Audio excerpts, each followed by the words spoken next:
Hey there, you two. Doc's Motorcycle Garage. Rawr, rawr, rawr, rawr. Says it all right there. Welcome back to the garage. This is going to be another sidebar video. I was not planning on doing a video on this, but after I got into it, I figured this would probably be a good time to show this. We're going to be... Oh, stand by. We have reached a milestone in this project. We have emptied our first Ziploc bag. Remember, I told you in the beginning of this project how we take everything apart, how Linda labels everything, and we put it aside. That's something that's a tech tip you should probably keep in mind when you're doing a project. But we have emptied our first Ziploc bag. In the last video, well, in the video where we put the LA Choppers lowering kit in the front of the bike, we ended up going back and having to use the pinch bolts, which were bagged up. So a little milestone there, and we're moving along. In this sidebar video, we're going to talk about a speedometer cable. The only reason I decided to do a video on this was so you could see how this whole system works. And with that said, we're going to get right in it after I promote the Facebook page. That's all I'm going to say about it. Go check it out. Good times.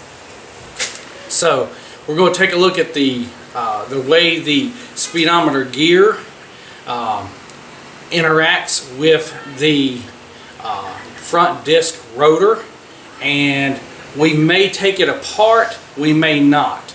The only reason that I would want to take it apart is because it's kind of cruddy and kind of nasty, and I'd like to pack some grease in it. But keep this in mind, this is kind of important. On these old bikes, the speedometer gear is set for rim size. So I'm thinking that this thing had a factory, or it should have a factory 18-inch rim on it. And if it does, then this gearbox is calibrated for an 18-inch rim. If we move forward with the plan to put a larger wheel on the bike, then we're probably going to have to get another one, but they're not that expensive, calibrated for the size of the wheel that we're putting on it. So let's take a look at the brake rotor right quick. What you can't see is the front wheel, but here is the front wheel disc brake caliper. And you can see where your pads normally ride at. Well, I want to call your attention to this little notch right here. And I'll go back through some previous pictures and maybe even some video and show you this a little bit closer. But this is your speedometer gear. And your axle travels through it. It has a nice little chrome cover on it. It's greasy as hell. But the important part is this little tab right here. And when this thing goes back on, you have to turn that tab back around until that tab fits in that slot right there. And we'll leave the chrome cover off for this demonstration. But as this stays still and this turns, and this turns, the tab turns with it. And what it does is as this turns in here, there's a gear here that turns a gear here, which turns your speedometer cable. And it's trying to sneak out on me right here, but it's just a square cable. And this square cable works its way through the frame and goes into the bottom of your speedometer. So what's going to happen is this gear traditionally rides just inside here and makes contact with the rotor. Comes out of here, follow that, up to here, has a cap screw on it, goes through the bottom of the frame here, out the top here, through this hole, and screws into the bottom of your speedometer. Very simple process. This turns, cable turns your speedometer. Here's our old cable. Here's our new cable. Now this is where it gets kind of tricky. There is a very small brass screw which holds this sleeve in here, which your speedometer cable screws into. I'm going to tell you something. Don't lose this thing. I can't imagine trying to find another one like it. itty bitty. So we're going to put this over there. Now with that said, what we can do now is we can take this, are we good right here? And we can wiggle this thing out, pull it out, try not to mess up the splines. And as that comes out, you have your gear. And this pulls out. Oh, I almost forgot. There's a little bitty washer right here on this end. And what that does is it just provides a little less friction in there because this is turning inside this piece. So we're going to take this and we're going to lay it right here. And you can see how greasy this is. It has a little pad on it right here.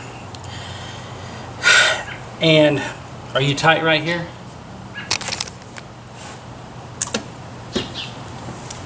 There is a little ring hidden in this grease, and I'm going to try to take it out to just let you see what it looks like in here, if I can.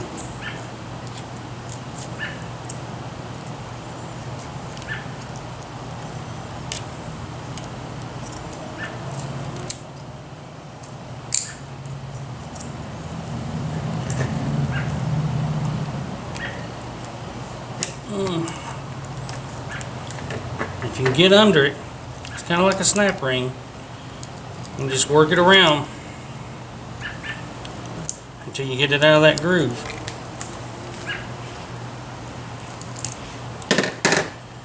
Then you bring this off.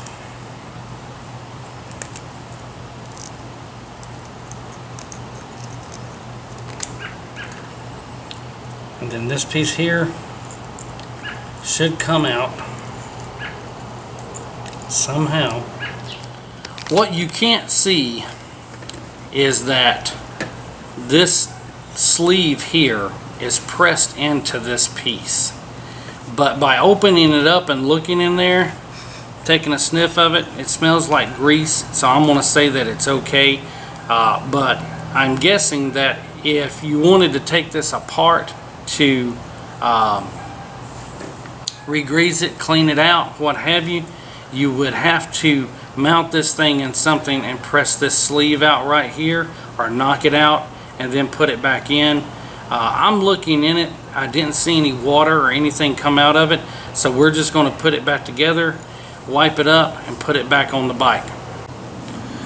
But while I got you here, and what you can't see in here is the gear that turns around up here, and as it turns, just like in the differential of a car, it turns this. And you got your square hole here where your cable goes into. So what we're going to do is I'm going to repack this using the grease gun, and then turn it a little bit.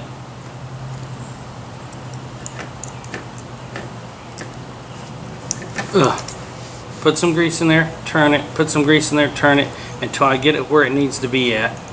And then we'll put this back in here, get it placed right. See how it turns right there? And then probably the other thing here that you need to know is, as you saw on the other piece, this has a threaded rod on it and it has to go into this piece here. So just get you a couple pairs of pliers.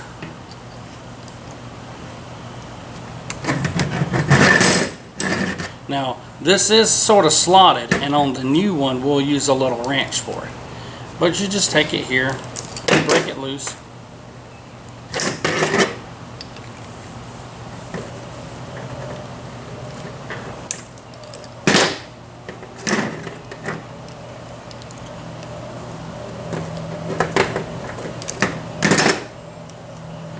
And there's the other end of your cable. So we're going to repack this, we're going to clean it up, we're going to get this piece put onto our new cable, and then we're going to get it installed on the bike. Once we get all this done, we're going to go ahead and put the rear wheel on, or the front wheel back on. and we'll be right back after we've done that.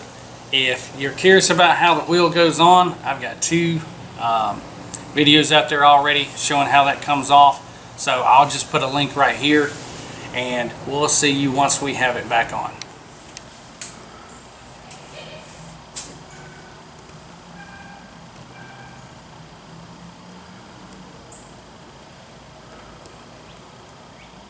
There she is. She's looking pretty. Very happy with the way that it turned out. It looks good. The wheel's back in, and we're going to see what we can get into next. I think that the next thing we want to try to do is a fall away test on it, a neck bearing test. Anytime you take the stem assembly apart, there's a test that you're supposed to perform. And I'll check the service manual on this and let you know in the next video. But I think you're supposed to perform this every 5,000 miles as part of your every 5,000 mile maintenance. But the nut that holds the stem assembly together has to be at a certain tightness. If it's too tight, I think the wheels will not turn as easy as they should. If it's too loose, they'll flop.